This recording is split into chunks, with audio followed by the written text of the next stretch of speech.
ketipu, dizolimi orang, berbisnis katakan rugi 500 juta. Itu musibah atau barokah? Barokah. Kenapa barokah? Ada alasannya, Bu.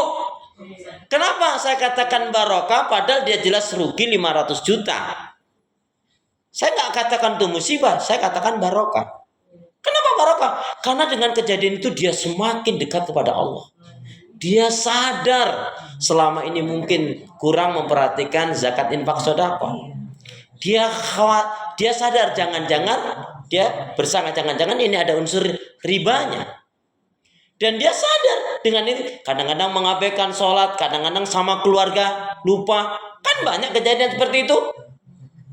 Dulu ketika miskin, ya Allah sholatnya, ibadahnya, zikirnya, ya Allah doanya, tahajudnya dia jalani.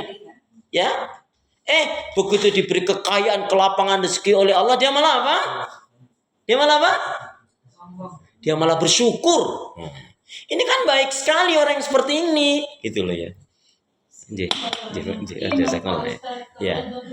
Ya. Makanya landasannya kan iman.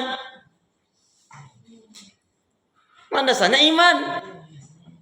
Kita nggak bicara orang lain, kita bicara diri kita. Ya, baik ya. Baik, kembali kepada poin. Jadi Ibu, yang pertama tadi apa? Rumus mencintai Allah, mencintai apa-apa dan siapa-siapa yang Allah cintai. Bentuknya apa? Allah cinta pada kebaikan, kita berbuat baik. Allah cinta pada kebenaran, kita di atas kebenaran. Kita bela kebenaran, hidup di atas kebenaran. Allah cinta pada keimanan, miliki iman yang benar. Allah cinta pada ketakwaan, miliki ketakwaan. Allah cinta pada kejujuran, berlaku jujur kita dalam hidup ini. Ya.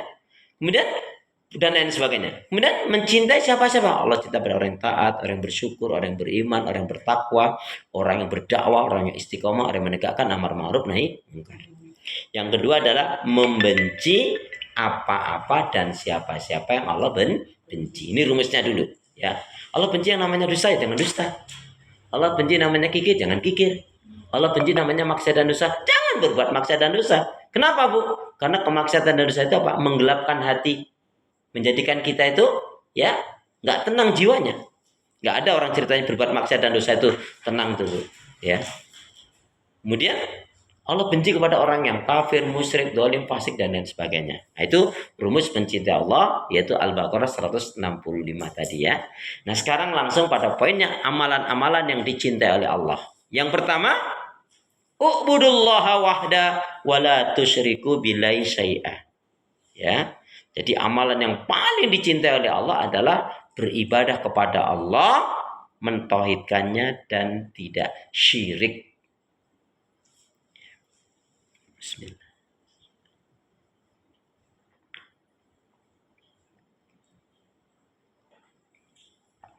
Alhamdulillah.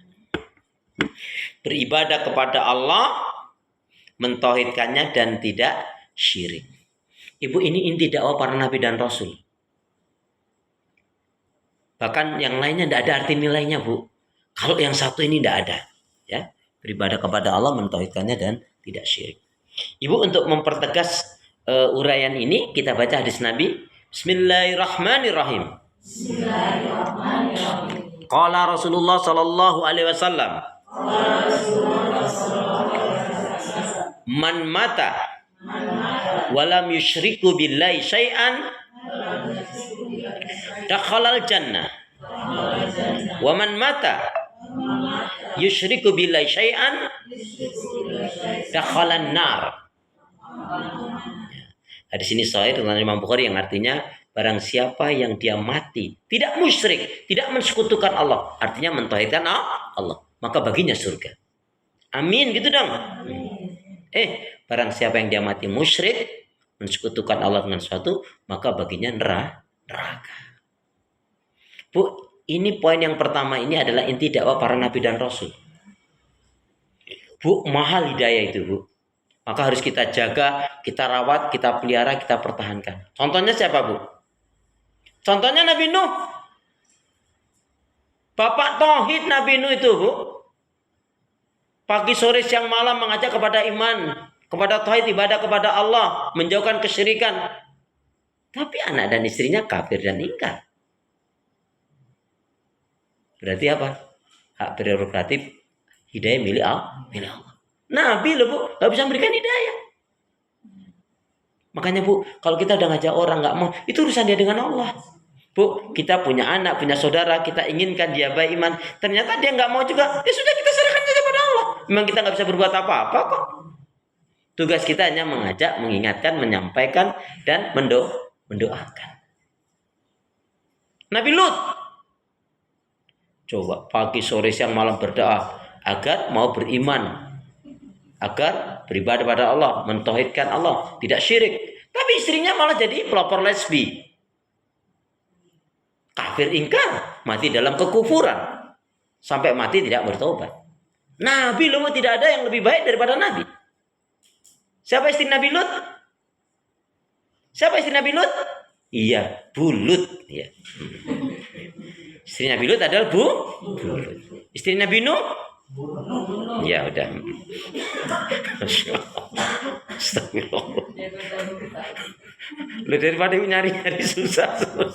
Astagfirullah. Ini yang pertama Bu. Nah Bu, saya sering ulang-ulang. Jadi biar kita itu tauhidnya benar, biar kita tidak syirik itu, cukup Ibu meyakini seyakinnya apa? Bu, sekali lagi ya, biar kita tidak jatuh dalam kesyirikan, maka kita harus yakin seyakinnya yang pertama adalah as-salam. Yang kasih keselamatan itu Allah. Ya. Kemudian ar-Razzaq, yang kasih rezeki itu Allah. Ibu nggak usah khawatir dengan rezeki. Yang kita khawatir itu kalau yang punya rezeki, yang ngasih rezeki tidak ngasih rezeki, Bu. Iya kan? Ini anggap roti kue, anggap ini minum. Mau diminum, mau dimakan, anak minta, cucu minta, kita kasih nggak? Nah, memang rezeki dia kok. Bu, ada satu kisah menarik. Cara memahami rezeki juga harus benar. Yaitu ketika ada seorang dari kampung, dia mau jual ke kota. Karena di kota itu ramai dan kemungkinan akan lebih banyak laku barangnya daripada di kampungnya yang sepi. Dia bawa Bu. Baru berjalan belum lama dari rumahnya, ya. Dia melihat seekor burung, yang burung itu buta. Burung itu diam saja diperhatikan. Orang terusnya, nggak lama kemudian Bu, ada burung yang datang membawa makanan, menyuapin itu burung yang buta tadi itu. Terus orang ini berpikir, ngapain saya jauh-jauh? Itu burung itu diam aja juga, datang juga kok. Balik dia. Begitu balik dia ketemu dengan seorang yang alim. Loh, bukankah kamu mau pergi ke kota atau pergi ke daerah untuk menjual barang kamu ini? Karena kalau di kampung memang kenyataannya memang tidak banyak yang beli. Enggak, saya tadi melihat ada burung yang buta. Diam aja dia, kemudian tidak lama kemudian ada burung yang tidak buta membawa makanan. Saya pikir ngapain saya capek-capek, ngapain saya jauh-jauh. Toh burung yang buta aja nanti juga ada yang ngasih. Gitu. Apa kata orang alim? Istighfar kamu. Kamu keliru dalam memahami tawakal dan ikhtiar. Tawakal itu harus dengan ikhtiar.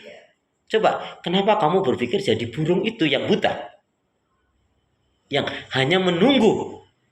Kenapa kamu nggak menjadi burung yang sehat, yang dia memberi makanan kepada yang buta tadi itu? Nah, kalau kamu jualan di tempatmu ini, kamu tahu kampung kita ini memang nggak banyak orang. Ya, mungkin laku tapi lama sekali. Kenapa kamu nggak perhatikan sabda Rasulullah? Yadul ulya khairu min yadi sufla. Tangan yang di atas itu lebih baik daripada tangan yang di bawah. Mestinya kamu berpikir menjadi burung yang memberi tadi itu, yang sehat tadi itu. Nah, dalam bertauhid itu kita harus selalu yang kasih keselamatan Allah, yang kasih rezeki Allah, yang kasih kesehatan Allah. Sakit itu Bu, Ibu pernah sakit? Pernah sakit? Sakitnya di mana? Iya dah. Nah. Tapi terlepas itu kan yang kasih kesembuhan Allah kan? Bukan obat Bu. Cuman kalau kita ini ternyata konsep sehat itu salah satunya kulu wasrobu, halal saja Bu, tidak boleh berlebih-lebihan. Kulu wasrobu wala tusrifu, makan dan minumlah kalian tapi jangan berlebih-lebihan. Kadang-kadang yang buat sakit itu yang apa, pikiran kita. Bu, yang saya ngeri lagi Bu dapat penjelasan tuh gini. Orang yang terlalu mengkhawatirkan sesuatu yang belum tentu terjadi, itu bukan hanya sekedar mendatangkan penyakit, tetapi itu salah satu tanda kekufuran. Ngeri kan? Mengkhawatirkan sesuatu yang belum tentu terjadi, itu kekufuran. Kok kita lupa ada Allah? Iya kan? Kan Allah yang Sami'un basirun khabirun bima ta'malun. Allah Maha mendengar, Allah Maha mengetahui, Allah Maha kuat, Allah Maha menolong. Makanya Ibu kalau Ibu belajar tauhid itu ibu-ibu belajarnya dari ibu siapa? Dari bunda siapa? Dari bunda siapa?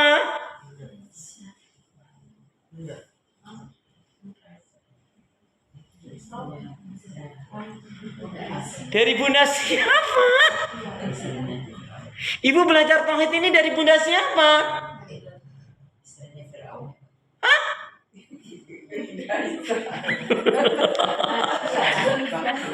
Dari ibu tercinta di rumah.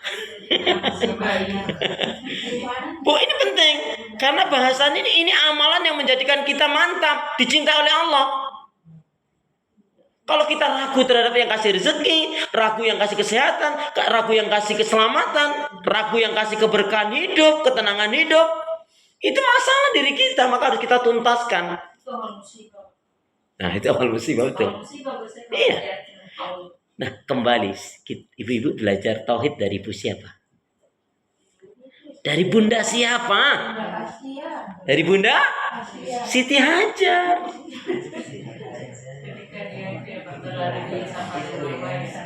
Ya, tapi bukan yang berlarinya Bun. Ya, memang Bu Putri sekarang sudah lincah larinya ya. Saya yakin ibu-ibu dulu 25 tahun yang lalu mesti larinya kenceng-kenceng ini ibu-ibu ini yakin. 25 tahun yang lalu mesti larinya kenceng-kenceng saya yakin. Ya kalau sekarang sedikit lah agak berkurang. Begini Bu, belajarnya tuh gini. Bukan hanya ibunda Siti Hajar ke sofa marwah bolak-balik tujuh, bukan, tapi itu salah satunya. Tapi yang lihat ketika beliau bertanya kepada Nabi Ibrahim, "Wahai sayangku suamiku, kalau letakkan aku di lembah padang pasir ini yang nggak ada dedaunan, rerumputan, air, andaikan ada air hanya tidak lebih dari 3 hari, ya secara akal pasti akan habis. Kalau letakkan aku di tempat padang seperti ini sebetulnya maumu atau perintah Allah?"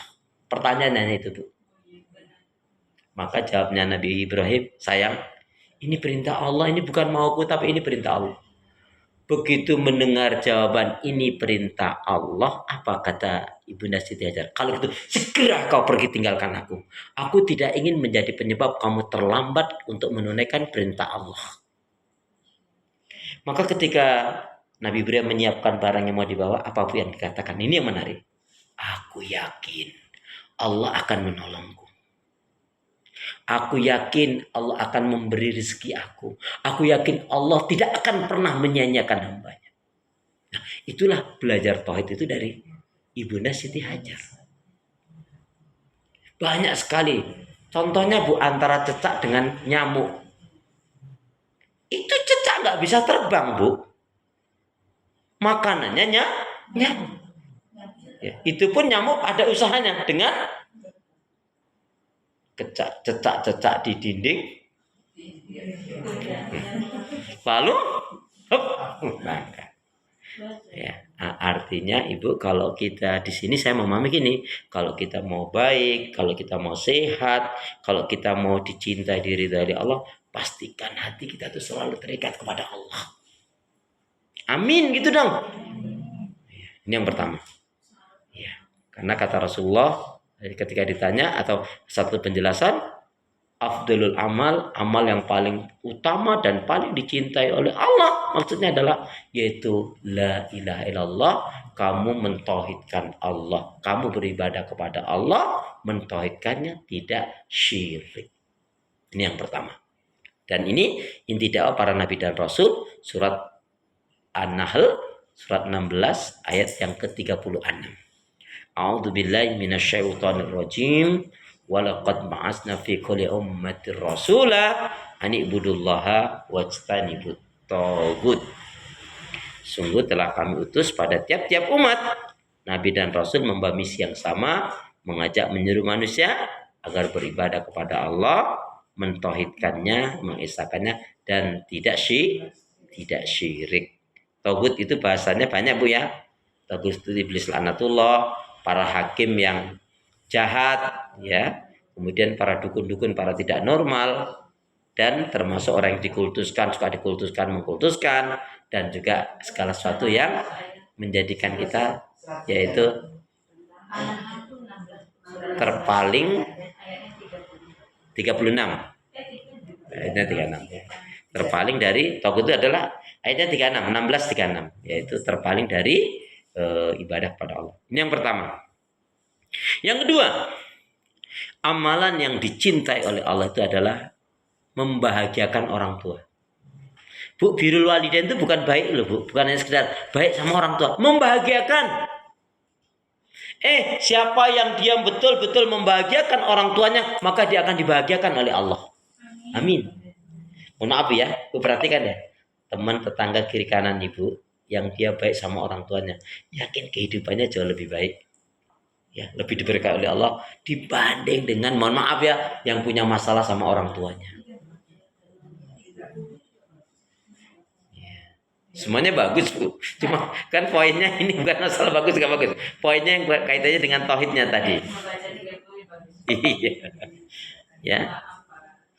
Jadi Bu, membahagiakan orang tua. Ibu tahu membahagiakan orang tua itu sampai kapan?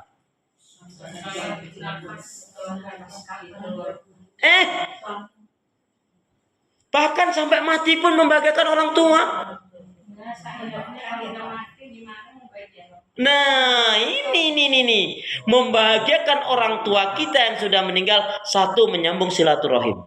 Itu benar maksudnya kalau saya mencintai orang tua sampai aja saya. Iya, itu secara fisik. Iya. Bu, mencintai orang tua itu nggak ada sampai mati nggak. Bahkan setelah mati pun tetap. Satu, mendoakan setiap hari. Doanya 6 hal. Saya ulangi, membahagiakan orang tua kita yang sudah meninggal. Ibu ngerti, jangan dianggap orang tua kita itu meninggal dia nggak ngerti, rohnya itu ngerti Bu. Membahagiakan orang tua itu, saya ulangi, kalau sudah meninggal ini Bu, ya kalau sebelum meninggal masih hidup saya ngerti lah. Tapi yang jarang dibahas, membahagiakan orang tua setelah meninggal. Satu, mendoakan setiap hari dalam 6 hal. Gimana doanya? Ya, selain Rabbik firli wali walidayya warhamhuma kama rabbayani shaghira. Bisa Rabbana firli.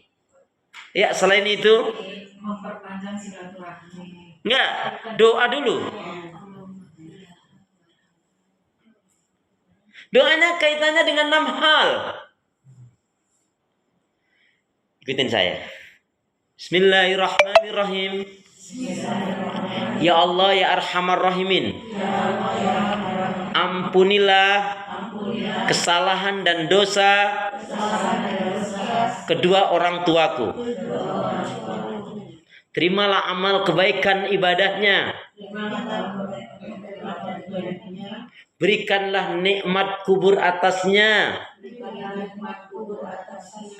Jauhkan, bebaskan dari azab kubur. Jadikanlah kematiannya husnul khatimah.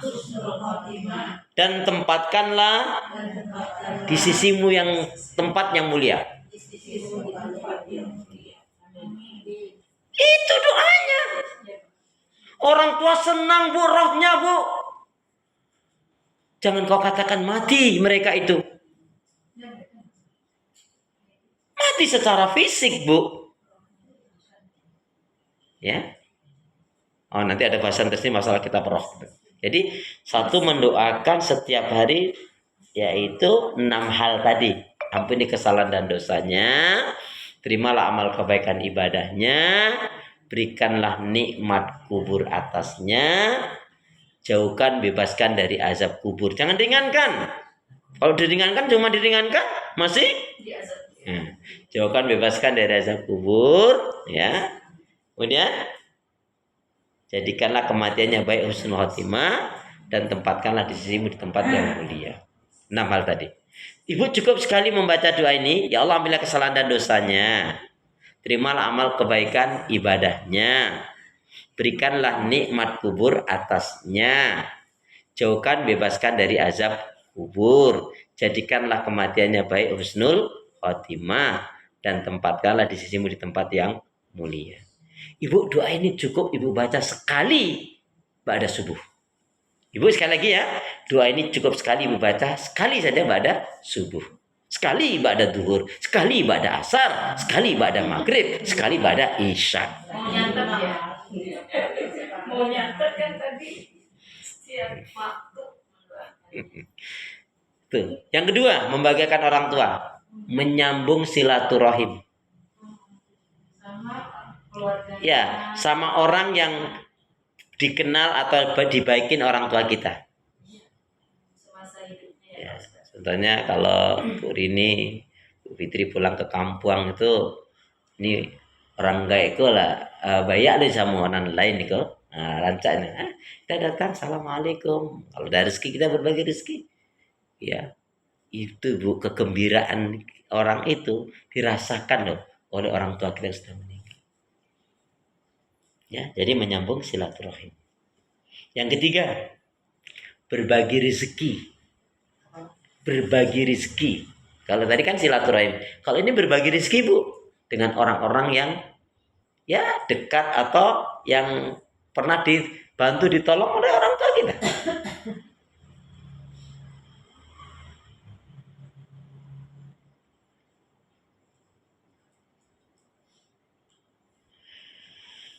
Kemudian ya berbagi rezeki, kemudian ya sedekah atau wakaf untuk orang tua.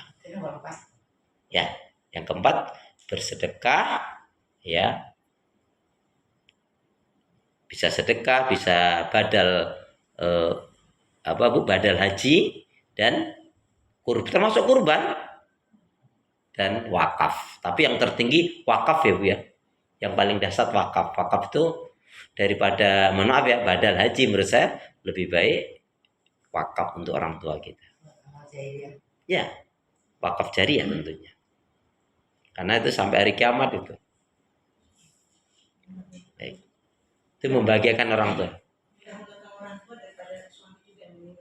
Oh enggak, kalau lain. Kalau istri, pintu surganya pada suami. Oh ya. Kalau mohon maaf, kalau uang itu dari suami, atau uang dari ibu sendiri, karena ada uang dari istri sendiri murni, ada uang dari suami.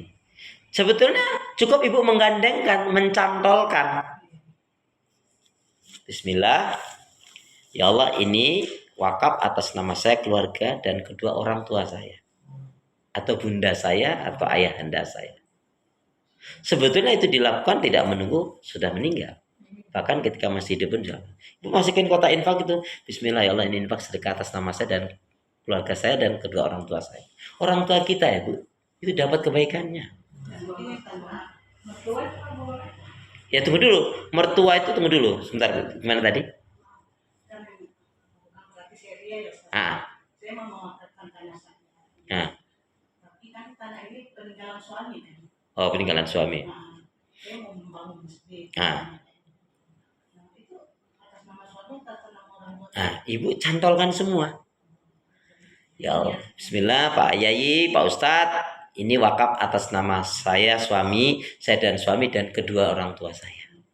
Maka ibu dan suami dan orang tua ibu dapat. Kalau disambungkan dengan kedua orang tuanya suami juga semuanya dapat. Dengan mencantolkan itu. Iya, bahasanya mencantolkan. Kalau nggak disebutkan nggak dicantolkan.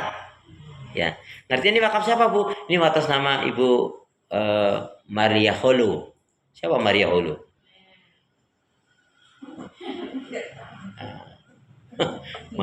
Maria As-Solihah apa siapalah misalkan. Misalkan atas nama ini. Berarti ibu memang dapat pahalanya, tapi akan menjadi jariah tadi, ya, dengan tadi ini wakaf atas nama saya dan suami dan ibunda saya. Pasal kalau orang tua itu nggak kenal sama yang kita kasih itu bisa juga. Perhatikan ya. Di akhirat nanti Bu, ada orang tua yang sangat terkejut. Dia dipanggil oleh malaikat untuk masuk surganya Allah. Orang tua ini terkejut. Dua malaikat. Saya tidak melakukan amalan ini loh. Iya, kamu tidak melakukan. Tapi buat didik ajaranmu itu, kamu mendapatkan kebaikan karena anakmu melakukan ini untukmu. Jadi kelirulah orang yang mengatakan amal orang anak itu nggak akan sampai untuk orang tuanya. Lawang doa saja kan kita doakan Allahumma gfiril muslimin wal muslimat wal mu'minin wal mu'minat. Maka bahasa saya bukan hanya baik tapi membahagiakan orang tua. Kalau baik itu semua baik Bu, tapi membahagiakan itu beda loh Bu. Makanya ibu jangan sampai apa buktinya Rasul pernah mengatakan mengapa? Maksudnya begini, rogiba anfun. Sungguh celakalah. Maksudnya seorang anak yang apabila dia dipertemukan oleh Allah dengan kedua orang tuanya atau salah satu dari orang tuanya, tapi anak itu tidak masuk surga. Nah, berarti anak ini nggak baik. Bu, hebatnya orang tua itu ya. Sejengkel-jengkelnya orang tua Bu, masih tetap ngedoain anaknya loh Bu, masih ngebelain anaknya loh Bu. Tapi berapa banyak anak yang lupa diri sama orang tuanya. Orangnya datang, mama nggak lama kan? Ya Allah Bu, astagfirullahaladzim. Lihat, mungkin beberapa waktu ini lihat beberapa kali saya dapat kiriman, ya Allah ada anak yang durhaka sampai orang tuanya disiram air, diusir dia. Ngeri kan Bu? Lihat ayatnya. Setelah tauhid ibadah kepada Allah, Allah perintahkan kemudian apa? Membahagiakan orang tua. Surat 17 ayat 23-24. Ya, surat 17 Al-Isra ayat 23-24. A'udzu billahi minasyaitonir rajim. Wa qadha rabbuka alla ta'budu illa iyyahu wa bil walidaini ihsana. Silakan. Siapa nak membaca coba. Qurannya sama enggak dengan Quran saya? Surat 17 ayat 23-24.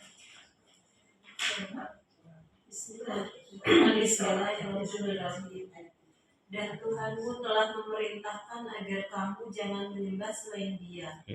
Dan hendaklah berbuat baik kepada ibu bapa. Jika salah seorang di antara keduanya atau kedua-duanya sampai berusia lanjut dalam pemeliharaanmu, maka sekali-kali janganlah engkau mengatakan kepada keduanya perkataan ah, dan janganlah engkau membentak keduanya, dan ucapkanlah kepada keduanya perkataan yang baik. Iya. Ucisah saja nggak boleh Bu. Ya. Saya ingat betul ya Bu, orang tua zaman dulu ya. Bu rasakan dah itu. Kita anak-anak itu kalau mau makan tunggu dulu ayahmu. Kecuali ayahnya maaf ya. Kecuali ayahnya memang pulangnya malam atau gitu kan dirasakan itu kan gitu ya. Ya. Atau ntar. Ibu ambilin dulu untuk ayahmu ya, karena ayahmu pulangnya nanti agak malam. Gitu kan dirasakan dulu kan? Iya. Terus orang tua itu cuma ngangkat tangan, cuma nggak sampai melotot aja sudah takut kita. Nah, tapi sekarang Bu, ya ini begini, betul-betul apa miris sekarang nih banyak terjadi hal seperti itu. Padahal secara ilmu mungkin lebih banyak loh anak kita Bu, secara ilmu. Tapi nggak tertanam pada tauhid, nggak terpatri dalam kalbu, ini masalah ini. Dan banyak loh ujian orang tua sekarang ini dari anak Bu. Tapi ini kalau dulu kita kecil di samping ada pelajaran dari orang tua. Di sekolah kita ada pendidikan moral Pancasila, pendidikan agama, pendidikan akhlak. Sekolah kita belajar lagi di masjid. Budi pekerti. Lah iya, secara ilmu boleh jadi mereka banyak secara ilmu. Sampai kuliah aja ada belajar etika. Iya, kesopanan dulu kan ada juga belajar kesopanan. Makanya Bu, dikatakan orang tua yang berhasil punya anak yang ya, anak soleh itu nggak harus pendidikan tinggi kok Bu. Berapa banyak yang pendidikan tinggi, bukan mengecilkan pendidikan tinggi loh Bu ya. Berapa banyak yang pendidikan tinggi, sarjana tetapi ada seorang profesor dokter, dia punya 3 anak, dia nyesel dia. Nyeselnya apa? Di usia tuanya apa? Rasanya aku pingin apa? Dari awal hidup kalau boleh diputar. Anaknya yang satu di Prancis, yang satu di Inggris, yang satu di Singapura kalau nggak salah. Semuanya S2, S3 malah. Ketika ibunya sakit, dia minta, sayang pulang dong mamamu, ibumu sakit. Aduh nggak bisa, aku ini nih. Berapa uang yang kira-kira? Uang yang dipikir. Enggak, mamamu pengen ketemu langsung. Ribet amat sih, kita kan sekarang ada video call. Beda loh Bu. Sampai dari sakit ke rumah sakit, akhirnya sampai meninggal pun nggak ada satu anaknya yang ikut ke pemakaman. Padahal si profesor dokter ini sudah mendidik mungkin ratusan dan ribuan yang jadi sarjana. Akhirnya dia merenung, oh iya, betullah kata Nabi. Ya, apa Bu? Yang paling banyak mengantarkan umat ini masuk ke surga 2 faktor utama, apa dan apa. Dan ini nanti termasuk yang menjadi amalan yang dicintai oleh Allah. Apa 2 faktor utama yang menjadikan umatnya Rasulullah dimasukkan ke dalam surganya Allah? Ayo, pura-pura mikirin jangan terlalu lama. Anak yang soleh ya, jawabannya baik sekali, tapi mohon maaf Bunda, bukan itu yang dimaksudnya. Anda boleh mencoba lagi. Ayo, iman ya, iman harus dimiliki oleh semuanya. Jawabannya baik sekali, tapi mohon maaf, juga bukan itu. 2 faktor utama, kata Nabi nih, aksaru mayudkhilul jannah. Kebanyakan dari umatnya Rasulullah akan dimasukkan ke dalam surganya Allah dikarenakan 2 faktor utama. Apa itu? Takwa Allah, bertakwanya dia kepada Allah, wa husnul khuluq. Husnul khuluq apa? Husnul khuluq apa? Husnul khuluq apa? Yang baik. Husnul khuluq itulah berakhlak mulia. Tidak usah pakai nanti terlalu panjang ya. Gitu ya. Husnul khuluq, takwa Allah, bertakwa dan berakhlak mulia. Jadi Bu, ketika ingin dicintai oleh Allah, ayo yang masih punya orang tua, terutama kalau masih hidup, maksimalkan membahagiakannya. Ya. Husnul khuluq. Ya. Akhlak mulia ya. Yang kedua, amalan yang dicintai oleh Allah adalah membahagiakan orang tua. Nah, tidak syirik ya. Tadi birrul walidain. Birrul walidain membahagiakan orang tua. Kan setelah ibadah tauhid kemudian diperintahkan untuk berbuat baik kepada orang tua. Tapi saya memahami birrul walidain itu bukan hanya sekedar baik Bu, tapi sampai membahagiakan orang tua. Aku lihat dari cek tadi Pak, yang Ibunda Siti Hajar itu kan mengajarkan tauhid. Terus kan ada satunya Bapak bilang tadi yakin kepada pertolongan Allah, surat 16 ayat 36. Memang ada 2-nya.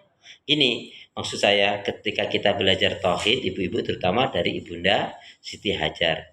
Nah, di antaranya Ibunda Hajar mengatakan dia belum mengatakan apa? Aku yakin Allah akan pasti menolongku, Allah pasti akan menjagaku, Allah pasti akan melindungiku, dan kata-kata yang menarik lagi apa? Allah tidak akan pernah menyia-nyiakan atau menzolimi hambanya. Itu kan tauhid semua itu Bu. Dan orang seperti itu tenang Bu. Allah tidak pernah Ya, Allah tidak akan mungkin menyia-nyiakan aku atau menzalimi diriku. Ya, yakin Allah menolongku, memberi kebaikan kepadaku, melindungiku, dan ungkapan-ungkapan yang seperti tadi. Baik. Yang kedua ya, jadi pastikan Bu hari ini, ayo untuk kita, kalau kita sekarang ini jadi orang tua ya harus bagaimana Bu mengantarkan anak kita solihah tadi, bertakwa dan berakhlak mulia. Amin gitu dong.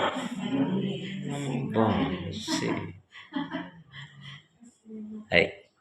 Yang ketiga, kita akan cukupkan sampai 3 poin dulu karena ini serialnya agak panjang ini Bu ya. Amalan yang dicintai oleh Allah.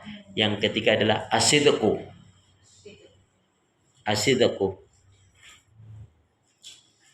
Berlaku jujur dalam kehidupan ini. Ibu mohon maaf, biasanya yang nggak jujur itu ibu-ibu atau mak-mak.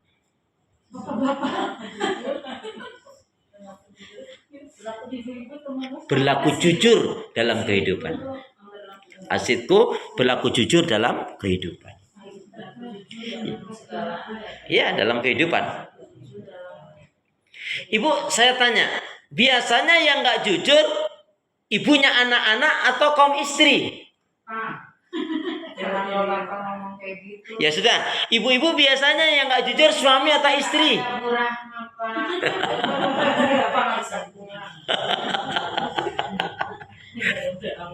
Bu, biasanya nggak jujur suami atau istri? Sama aja. Kalau yang nggak jujur ya nggak jujur. Kalau ibu jawab dua-duanya parah banget itu berarti. Kalau ibu jawab biasanya nggak jujur suami Ustaz. Nah, kalau ibu bilang suami, lanjutan pertanyaan apa? Dulu nemunya di mana? Di jalan. Ibu emang sering nggak jujur. Tapi dalam hari ini ya dengerin ya. Anak pulang. Mam, ini punya siapa? Kami udah nyobain belum? Udah, pada tinggal satu. Saya bilang aja udah Pak.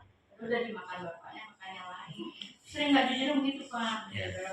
Itulah Bu yang menyebabkan diri kita itu nampaknya sepele, tetapi itu sebetulnya tetap dianggap nggak jujur. Ya boleh. Ma, ini jatah kamu sayang. Itu dong. Papa mah, udah pokoknya itu jatah kamu. Bu, ini Bu, saya kasih contoh Bu Fitri. Ibu, saya pernah terpikir untuk berbohong. Ketika saya terlambat ngajar taklim, dalam benak saya apa ya ini? Ya, iya itu Bu. Itu betul saya ngalam itu. Ini kayaknya yang paling masuk ini dah. Tapi kemudian saya terus sampai tempat parkiran itu memang terlambat saya sekitar 15 menit atau 20 menit. Terlambatnya sebetulnya juga ada kesalahan saya memang di rumah sebetulnya. Ya. Kalau terlambat di rumah itu kan sama aja mengada-ada kan Bu. Entarlah kan itu.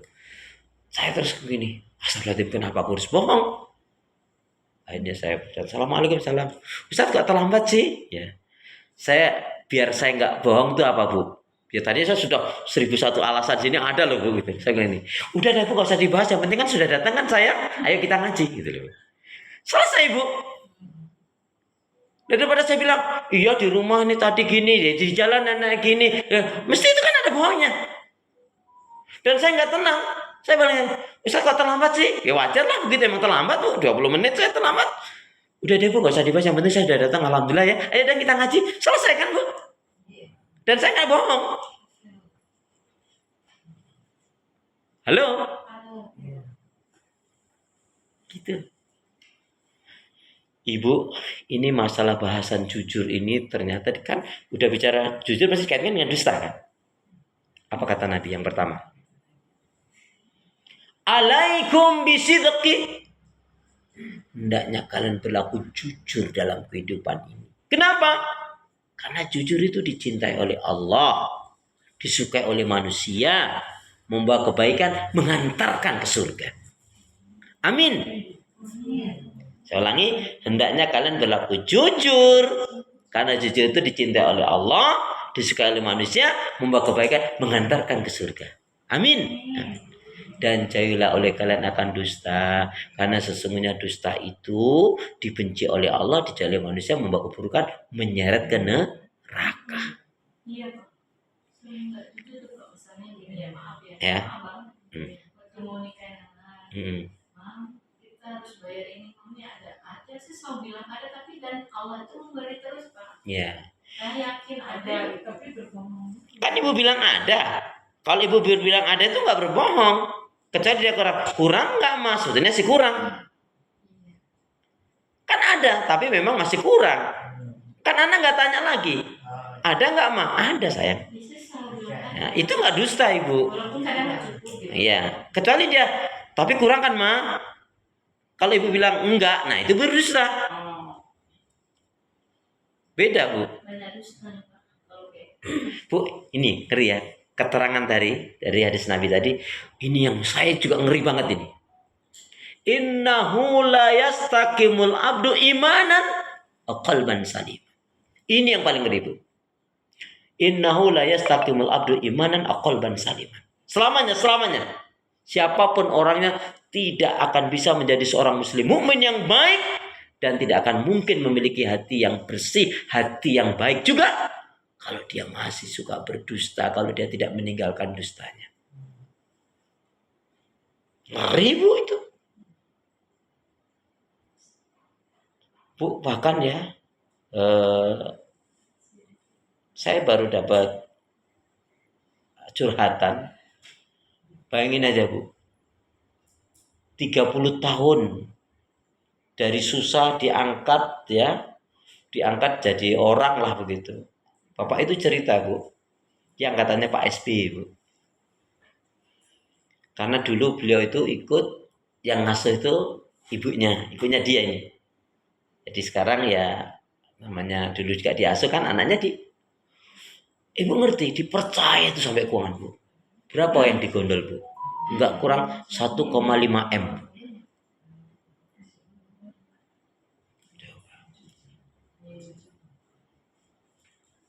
Saya ngisi pengajian di Jati Bening gitu.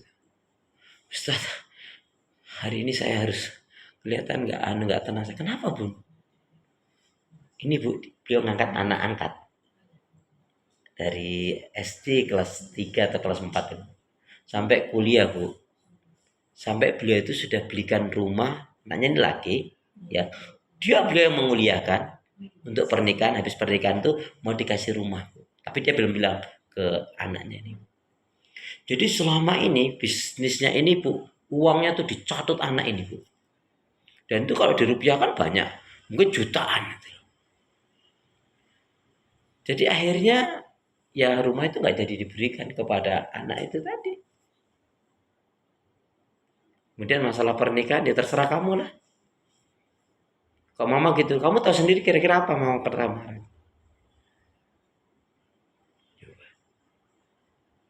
Bu, hancurnya rumah tangga karena kedustaan kan bu? Ya enggak? Hilangnya persahabatan karena dusta bu. Hilangnya kepercayaan, hilangnya rezeki juga karena hilang pekerjaan karena dusta. Ya. Maka kadang-kadang orang terpesona dengan fisik. Keliru bu kalau itu bu. Apalagi kalau kita sudah berumah tangga itu bu, terasa bu ya. Yang penting kesetiaan, ya enggak? Suaminya ganteng kaya, selingkuhan. KDRT. Istrinya cantik. Ternyata pelakor. Najis. Nah, untuk bilang nih.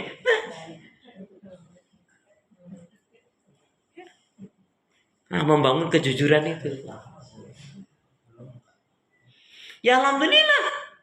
Kenapa? Termasuk dibahas dalam kaitannya rahmatullah, siapakah orang yang benar-benar diberi rahmat oleh Allah? Satu, orang yang tertinggal dan diberi hidayah. Kemudian orang yang hidupnya selalu dalam kejujuran.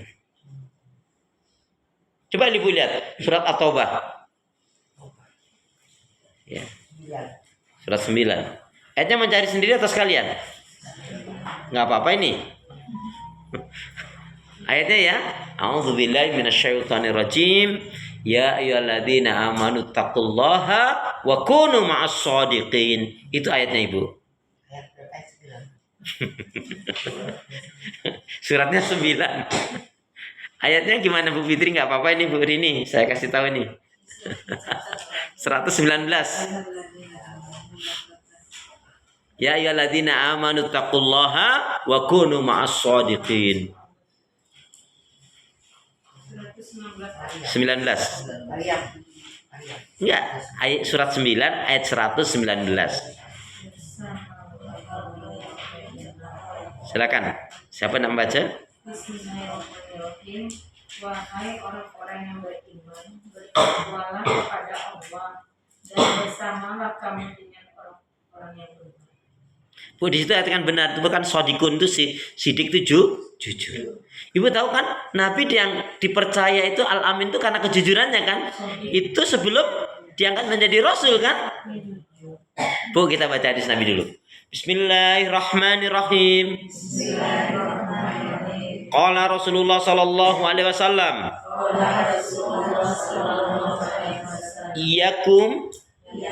Iyakum wal kadhiba. Fa innal kadhiba mujanibun lil iman. Jauhilah oleh kalian akan berbuat dusta, karena sesungguhnya dusta itu akan menjauhkan dari keimanan. Jadi setelah hari ini jangan ada dusta.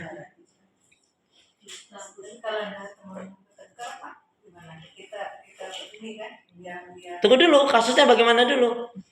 Teman bertengkar itu kalau kita jadi nggak harus berdusta sebetulnya, tapi pakailah bahasa yang tepat. Kan ada kasus di zaman Nabi, ada orang Nasrani baik, Yahudinya jahat, mau membunuh si Nasrani gitu kan? Begitu lari, ya. Nah ini kan pertikaian gini Bu. Begitu lari, ya. Terus, nah, gak lama kemudian si Yahudi datang, Arif. Dia nggak ngerti kali Nabi. Kamu ngerti nggak tadi? Karena itu pertigaan. Tadi ada yang lari ke sini, kemana ya larinya? Nabi pindah tempat. Nabi bergeser tempat. Setelah bergeser tempat, sejak saya di sini saya nggak ngelihat. Waktu di situ yang belum bergeser ngelihat nggak? Ngelihat. Nah, ketika Nabi bergeser, ya Nabi bergeser. Sejak saya di sini nggak ngelihat dan memang udah nggak kelihatan. Nah ini kan melindungi. Dan dimengerti di dalam surat Al-Mursalat 10 kali Allah ulang-ulangi, Allah ancam kepada pendusta. Bunyi ayat itu adalah wailu yauma idil mukadzibin. Wailu yauma idil mukadzibin. Apa itu? Sungguh celakalah pada hari ini bagi orang-orang yang berbuat kedustaan. Ya. Artinya apa? Ada orang mungkin di dunia ini Bu, dia selamat dari hukuman manusia. Tapi nanti di akhirat akan dibongkar. Dalam surat Al-Mursalat.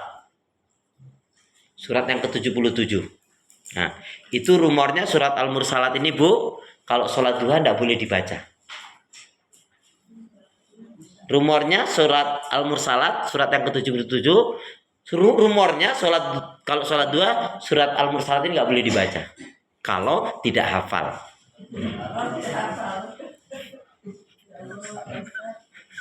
Itu kan rumornya. Halo? Iya, itu kan jujur. Ibu bicara sini, saya nggak hafal. Tapi 10 kali diulang-ulangi. Mulai ayat yang kan 17 atau 14 tuh. Wailu yaumaidil mukadzibin. Kalau Ar-Rahman itu kan apa? Fabi ayya ala rabbikuma tukadiban. Itu kan 31 kali kan? Nah, tapi kalau dalam surat Al-Mursalat ini dari ayat berapa Bu? Ini ketemu atau Bu Eli? Mulai ayat berapa itu? 16 atau 17 itu sudah wailu yaumaidil mukadzibin. Suratnya 77. Mulai 15. Nah. Ya, itu nanti cari lagi 10 kali diulang lagi itu dalam ayat itu. Celakalah pada hari ini orang yang suka berdusta. Itu kan hina sekali Bu. Makanya termasuk ciri-ciri orang munafik adalah idza hadasa kadzaba. Yang pertama kali kan apabila berdusta, apabila berkata dusta. Ibu mesti sebel deh Bu. Kalau punya mantu, ngebohong. Punya saudara ngebohong. Punya teman ngebohong. Tinggalin aja, Bu. Jangan pernah sedih ditinggali orang-orang yang nggak baik, Bu. Alhamdulillah, itu cara Allah menyelamatkan kita. Jangan Ibu merasa, aduh, aku nanti gimana dikira mutus silaturahim. Enggak.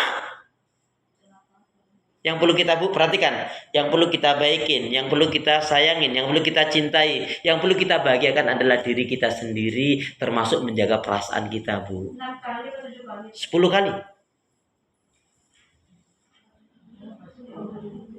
Coba. Coba, saya 10 kali. Ya, kalau gurunya 10 kali, kalau muridnya berapa kali? Masa beda sih ya? Halo. Gimana Mbak Eli udah berapa kali ini? Bu ini udah dapat 6 kali, tinggal 4 kali lagi Bu carinya. Bismillah.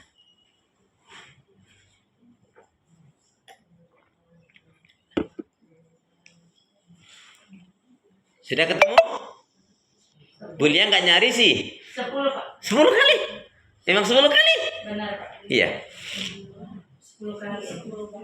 10 kali ya. Iya Pak. Tadi seperti saya katakan 10 kali.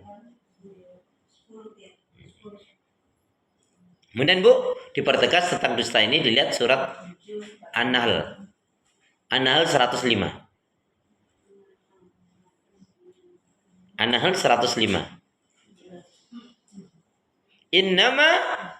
Innama yaftaril kadhibal ladina la yu'minuna bi ayatillah wa ulaika humul kadzibun. Coba.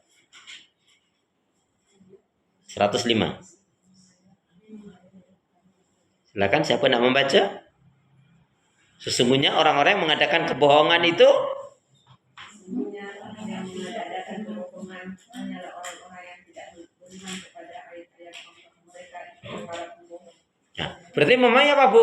Orang yang beriman, Bu, sampai begini Nabi mengatakan. Bu perhatikan nih. Bu. Sampai-sampai Nabi mengatakan begini, maksudnya ya. Halo? Bentar. An-Nahl surat 16 105. Ibu perhatikan. Sampai-sampai Nabi mengatakan begini kalau disimpulkan Bu. Ada nggak seorang muslim mukmin yang berbuat dosa? Ada. Ada nggak seorang muslim muslim yang dia mungkin mencuri, berjudi, membunuh sampai begitu? Ada. Tapi ketika Nabi ditanya, ada nggak mukmin yang berdusta? Nggak ada. Kalau sudah mukmin itu pasti jujur. Jadi mohon maaf, kalau kita belum jujur ya belum, kita tingkatnya makomnya belum mukmin. Ya. Jadi memahami ayat itu Bu, inna ma yaftaril kadzibal ladzina la yu'minuna bi ayatillah wa ulaika humul kadzibun. Ya, sesungguhnya orang-orang yang mengadakan kedustaan, kebohongan itu adalah orang yang mendustakan ayat Allah itu adalah pendusta. Jadi artinya apa? Orang yang beriman nggak akan berdusta. Jadi mohon maaf kalau kita masih suka berdusta, banyaklah istighfar, bertobat, jangan diulangi lagi. Ibu, maaf ya, sekali ngerti teman ibu ngebohong, ibu sudah merasa nggak nyaman loh, Bu langsung. Walah, selama ini dia ngebohongin aku, apalagi ngebohonginnya jelek Bu. Ada sih ngebohongin baik ya, seolah-olah dia, padahal selama ini yang ngebantu dia, diam-diam gitu loh, ya. Dia pura-pura nggak tahu. Nah, kan ada yang begitu. Ada seorang suami karena dia bekerja di satu tempat, sebetulnya dia yang penting perusahaan adalah perusahaan si istrinya atau keluarga istrinya ya. Tapi ketika dia melamar di situ, lamar aja coba aja deh. Lamar di situ mungkin ada lowongan, padahal memang dia diterima itu karena memang dari istrinya atau dari saudaranya. Tapi dia menutup mata. Kan itu kan ada juga begitu kan. Baik ya. Nah, mudah-mudahan ini 3 hal ini dulu Bu. Resapi dulu, renungkan dulu kajian kita hari ini. Dan yang paling penting Bu, sebanyak ilmu Bu, sebanyak ilmu macam apapun tidak ada manfaatnya. Kalau tidak kita amalkan, kalau tidak kita praktekkan, kalau tidak kita ya realisasikan. Baik, sampai di sini secara resmi kajian kita hari ini. Saya beri kesempatan pada ibu-ibu, silakan siapa yang mau menanyakan, ada pertanyaan dari poin-poin tadi atau punya pertanyaan yang lain, monggo.